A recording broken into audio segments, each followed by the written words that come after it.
প্রিয় শিক্ষার্থী বন্ধুরা, আসসালামু আলাইকুম। আশা করি তোমরা সবাই ভালো আছো। তো আজকে আমি তোমাদের সপ্তম শ্রেণীর বাংলা তোমাদের 13 পৃষ্ঠায় দেখতে পাচ্ছ একটি তোমাদের কাজ দেওয়া হয়েছে যে উপস্থিত বক্তৃতা। দেখতে পাচ্ছ এখানে একটি বিষয় লেখা রয়েছে যে তোমরা একটি করে বিষয় লিখে শিক্ষকের কাছে জমা দাও। বিষয়টি হতে পারে কিছু, যেমন আমার প্রিয় খেলা সম্পর্কে, রেলগাড়ি সম্পর্কে এবং বর্ষাকাল সম্পর্কে হতে পারে, এবং আরও অন্য কিছু সম্পর্কে হতে পারে, সেটা তোমার ব্যক্তিগত ব্যাপার। শিক্ষক সেগুলো থেকে লটারির মাধ্যমে এক একজনকে এক একটি বিষয় নিয়ে বলতে দিবেন। অর্থাৎ কেউ বলবে আমার প্রিয় খেলা, কেউ রেলগাড়ি, কেউ বর্ষাকাল, এগুলো কিন্তু এক একজনকে বলতে দিবে লটারির মাধ্যমে, যে কার ভাগ্যে কোনটা বলবে সে সেটা বলবে আর কি। কথা বলার সময় অন্যরা খেয়াল করবে কোন কথাগুলো প্রাসঙ্গিক আর কোন কথাগুলো প্রাসঙ্গিক নয়। তো এখানে তারা নিয়ম বলে দিয়েছে যে উপস্থিত বক্তৃতার সময় নিচের বিষয়গুলো খেয়াল রাখতে হবে। তো তোমরা নিয়মগুলো দেখে নিবে। তো এখন আমি তোমাদের যেটা করে দেবো সেটা হচ্ছে, তোমরা এই যে প্রিয় খেলা, তারপরে রেলগাড়ি, বর্ষাকাল, এগুলো আসলে নিয়ে উপস্থিত বক্তৃতা কিভাবে তোমরা লিখবে সেটাই তোমাদেরকে দেখাবো। তো চলো যাই, আমরা শুরু করি।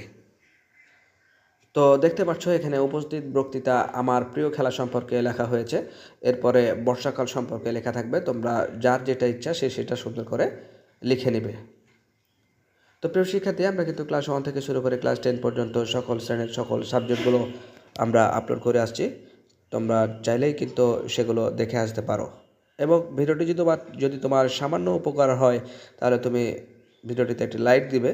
কারণ যদি তোমরা যখন লাইক দাও কোনো ভিডিওতে, তখন আসলে আমাদের মনটা অনেক ভালো লাগে যে কোনো শিক্ষার্থীর সামান্য উপকার হয়েছে, এজন্য সে লাইক দিয়েছে। খুব ভালো লাগে বিষয়গুলো ভাবতে।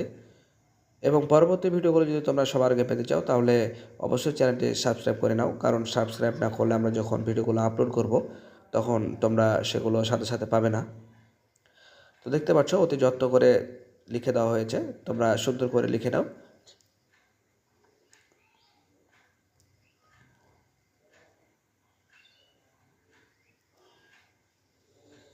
এরপরে কিন্তু আসলে আসবে বর্ষাকাল সম্পর্কে।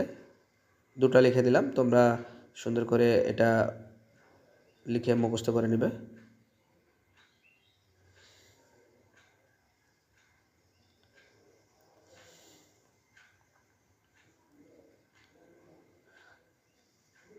দেখতে পাচ্ছ অতি যত্ন করে তোমাদের জন্য বানানো হয়েছে ভিডিওটি। আসলে শুধু তোমাদের কথা ভেবে, যে যাতে তোমাদের একটু উপকার হয়। এরপরে আমাদের কাঙ্ক্ষিত দেখতে পাচ্ছ বর্ষায় বাংলাদেশ সম্পর্কে একটি উপস্থিত বক্তৃতা চলে আসছে। তো তোমাদের যার বর্ষায় বাংলাদেশ সম্পর্কে বলতে চাও, তারা সুন্দর করে তোমরা এটা লিখে নেবে। তোমরা যেটা ইচ্ছা সেটা দিবে, কারণ এটা তো লটারি হবে। তোমাদেরকে আগে বলে দিয়েছে যে লটারির মাধ্যমে তোমরা জমা দিবে, যার যেটা যে বলবে সে তখন সেখান থেকে প্রাসঙ্গিক এবং অপ্রাসঙ্গিক কথা বাছাই করবে বাকি স্টুডেন্টগুলো। দেখতে পাচ্ছ সুন্দর করে তোমাদের জন্য লিখে দেওয়া হয়েছে। জাস্ট তোমাদের কাজ হচ্ছে তোমরা সুন্দর করে লিখে নাও।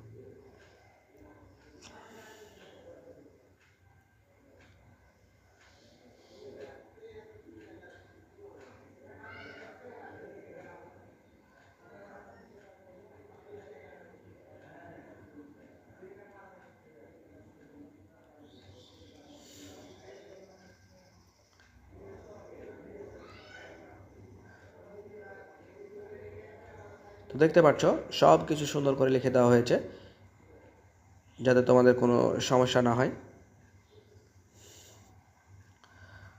তো প্রিয় শিক্ষার্থী, তোমরা ভালো থেকো। দেখা হবে পরবর্তীতে নতুন কোনো গুরুত্বপূর্ণ ভিডিও নিয়ে। তো সে পর্যন্ত আল্লাহ হাফেজ।